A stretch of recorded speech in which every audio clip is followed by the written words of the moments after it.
Oof, oof. That's all I could say. They both gonna be I think last places in their respective divisions. Yeah, I agree with that. All right, this is the last thing we're gonna talk about tonight, which is Coach Prime. I think Yep. everybody talks about Coach Prime in some shape, form, or fashion. The primetime beatdown. Uh, Yeah. University of Oregon really took the Colorado Buffaloes to the woodshed here. Yep. It was not even close. Now, many of us, like, Vegas line, 21-point underdogs, Yeah. and a lot of people was like, yeah, 21, that's a lot. That's a lot of points. But man, Vegas was right on this one. I mean, it was more than 21-point game at halftime, Oh yeah. and Yeah. they had all the answers to the to in this one for Oregon. Colorado now has USC next week. But just what's your initial thoughts of that game? And I know you want to talk about Coach Prime and some other stuff off the field too. But this is not the game out first, and get your thoughts Oh on yeah, that. yeah, yeah. No, I watched the game. I mean, when by the time I got to it, was 13-0. I'm Yeah, like, holy crap, what yeah, happened? But I'm not even gonna lie. Before the season, once the schedule came out, I said to my guys, man, I'm like, look, if yeah, Colorado get past Oregon and USC, they go undefeated. I already knew that Oregon. I mean, that's a sound program. I yeah, mean, they basically find the fastest and most athletic individuals in the country. I'll say in the world. I don't know, and that's just kind of the Nike way. Um, I mean, it was Bo Nix. I mean, the kid that he used to play with Auburn, and right. I think he's doing the 5th-year senior deal. I mean, the kid played a great game. Their line basically manhandled that Colorado line. Yeah, Those guys, they looked like they was getting thrown out the club yeah, every snap. yeah, It was just bad. And those running backs from for Oregon, I mean, they small and they slippery, and they did their job. They got in space. They made these guys, miss, initial tackles, and just got basically just was racking up yards. And then Bo Nix was hitting. I think that kid number 14, Franklin. I mean, that 6'4" kid. I mean, yeah, yeah. I mean, not having Hunter there, it hurt the Colorado because at least with Travis, you can leave him 1-on-1, and that side is locked down, and then you can run, kind of a shell on the other side to kind of protect the other corners because Colorado defense that the defense that Colorado is going to have next year is not there. right. They got to get through the portal, they got to get all their recruits, so they're not ready to win the caliber game against a USC and an Oregon right now. Sorry, man, I'm in No, my you car. great. Yeah. Um, but it in any loss, especially a loss like that, for the coaches and the players, it's a learning experience. I can sense that a lot of those guys they got away with that game against Colorado State, Yep, and they just thought they could just show up and the Dion magic just gonna rub off on them, yep, and that didn't happen. yeah. Um, Reality kicked in. Yeah, yeah. Even for Shador, they were showing certain coverages that forced him to hold the ball a tick longer than he should have to allow that Oregon defensive line to get home. And I mean, when he made decisive throws, the throws was there. The guys was dropping the ball. You know, then it's like, damn, I'm hitting you in the hands and you dropping the ball. But then, then he trying to, spread the ball around. And, that offensive line, that's another thing, man. Dion got to get his lines, up to par. And once that happened, I mean, they'll be fine. But overall, Oregon played a heck of a game.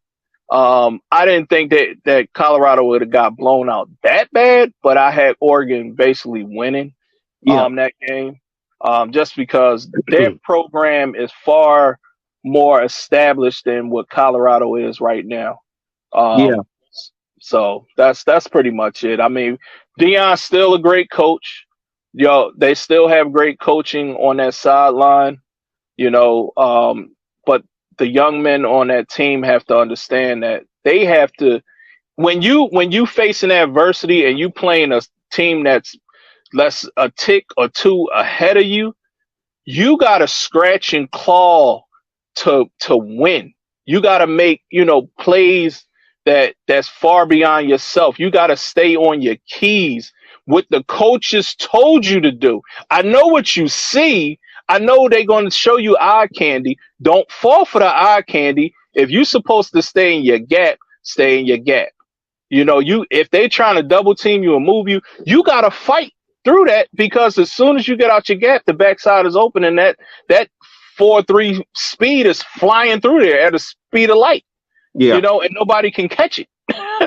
Oh, absolutely. Absolutely. So I'm pretty sure Dion and his staff is telling his guys that, because they're going up against Mr. Williams next week, and he's going to try to hang 625 yards on them with 8 touchdowns. Yeah. He's feasting. So, but I'm still proud of that program. I mean, to go from 1-11 last year, now they 3-1. Yeah. Well, they won the first. Yeah, they won the first 3 and lost one. Yeah, 3-1. Hey, you're 3-1. Nothing to hang your head about. It's kind of like a prize fighter. You get your cream puffs. And then you get to that title belt. Yeah. You get your jaw rocked. You realize I ain't that good. Let me get some of that humble pie, man. I'm in the mid card. Yeah, I'm in the mid card. I'm in the mid card. I ain't ready for the big leagues yet. I called out the wrong person.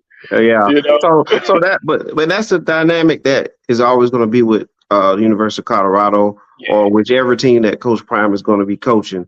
You're going to have this because, like we have to go ahead and say it. When the win was there against TCU on the road at TCU, the first thing Coach Prime did was go after the reporters and everything, demanding that you say that you believe and things like that. And that is going to resonate with other teams, other coaches, other players that are not affiliated with the team. So it's gonna, there's gonna be a little bit more extra sauce in there if there's a victory. And that's the kind of, but that's fine. He wants to put that. Not purposely, but when you're in that kind of spotlight and you have that kind of target, you got to take the hits. You got to take the good with the hits as well. And so now reality's kicked in. I think one of the major differences was the O-line and D-line of Oregon. That was telling. Travis Hunter not being there, that definitely. The score would have been just a little bit closer if he was there. But they got 14. Right, but it still would have been a problem because because at the end of the day, Colorado was giving up points against everybody they played. Except maybe Nebraska, but Nebraska really hasn't really done much anyway. But hold up, if that quarterback from Nebraska didn't have those 4 fumbles, well, that's true too. Yeah, they would have put up at least 35. Well, there you go. So that means pretty much every game. Pretty much every game, the opponents have been scoring. And so I don't see that changing next week against USC. I think it's going to be a comfortable win for USC. I think Colorado will play much better on offense at home. But I think at the end of the day, USC, like you said, kind of like Oregon, kind of already ahead of the race. You know what I mean? And so Coach Prime needs a couple more seasons before he can kind of get in, above the mid card, if you will, in reality. Yep. Yeah. But there was something else you wanted to say about Coach Prime and maybe one of the relationships with one of the players, and then we can close things out. Oh no, man! It was that the kid. I want to say his number. He scored the tying touchdown in that Colorado State game. Okay. One of the receivers, man, his dad is incarcerated. And my thing was I just respect Coach Prime and being the coach and the man that he is, how he's running his program. And I understand he had to do believe, and he had a lot of naysayers, and his way of running Colorado, and he had to get certain players out and bring certain players in. It's the nature of the business. Yeah. But the way he's pouring into that team and getting them to believe that that they are viable competition. Yeah. Some of those guys, next year they may not be on the team. Some of those guys gonna graduate. They're gonna realize, this football thing ain't for me. Let me Yeah. pay attention to class and go and become, plumber, lawyer, whatever. Yeah. Because you're not gonna play on Sundays, unfortunately. Right. But to have that, Coach Prom, teaching these young men, more than just football, about life, and getting, the maximum out of the talent that he has. I mean, all I could do is just respect it. I mean, I hear a lot of people talk about him, and I'm like, he's a coach. You got to understand where he's coming from. He's doing nothing different than the Nick Sabans, the Lane Kiffins, of the worlds, the Jimbo Fishers. They came into these programs. They got rid of the bad apples. They got rid of the folks that weren't as talented, and they brought new crop in, and they played. Now they're able to play ball. They can go and compete. So I like what the Colorado story. I like what Coach Prime is doing. And I just hope that, through all this, he kind of stay at Colorado for a while, man, and just build that team into a juggernaut and not jump to the NFL for what people are saying, because that's a whole different ball game, man. I think that will kind of tainting his growing legacy as a coach. I think he should stay at the collegiate level, man. Yeah, well, I mean, he said this, and this is even before he started coaching at Jackson State. On some interviews, he's always been adamant that he's just not an NFL guy, and his place is coaching the younger, players, because once they start getting paid, start making more than he make, what can you tell them across the board? And so I think I agree with the fact that he should be coaching at the collegiate level. I'm gonna caution you now, because what you just said about hoping he stay at Colorado, that's what I thought he would do at Jackson State. And knowing Coach Prime, I wouldn't be surprised if, let's say a Nick Saban start fizzing out in Alabama. Maybe maybe Prime makes a move, to a place like that or something. But as long as he's coaching at the collegiate level, now that I have a better understanding of what Coach Prime is doing. Yeah. I think he's a great great for college football. Yeah, I don't think he would have to go to, say, Alabama, Florida State. Florida State had the opportunity to hire him, and they went with the other guy. And I know he already said he don't represent Florida State after they did that, because that was the ideal spot. One of your own coming back. This man got a gold jacket. All he was Florida and Florida State becoming coach. My gosh. And with the talent that Florida State already had on that team, and he was bringing his Louis luggage with him. And the state of Florida. In the state of Florida, in the ACC, and all you got to worry about is Clemson.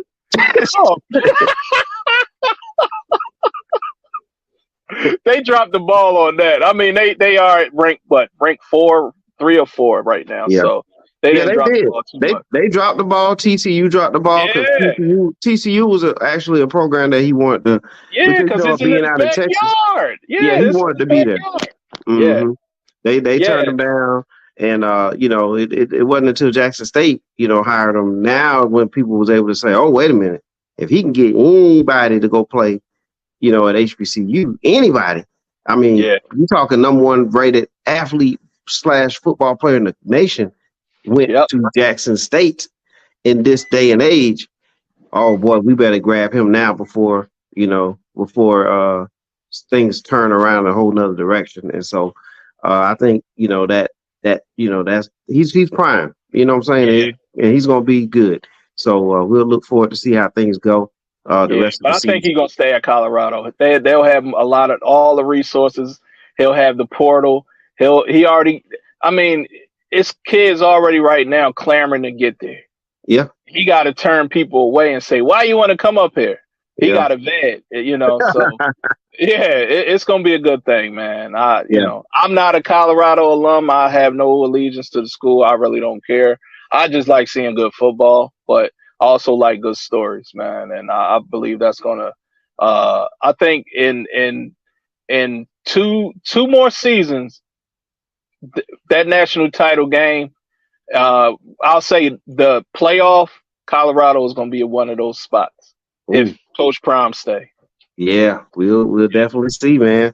Hey, man, Yeah. appreciate you being in the studio, Yeah, no man. problem, man. Thank you for having me, man. It was fun, and hey, we'll do it again. All right. Let's see what your Eagles do tomorrow, Yes, and sir. Go we'll go from Birds. there. All Yes, right. sir. You have a All good one. right. He's Good Philly night. Red Zone. I'm 4-1. We out of here. Have a We good out.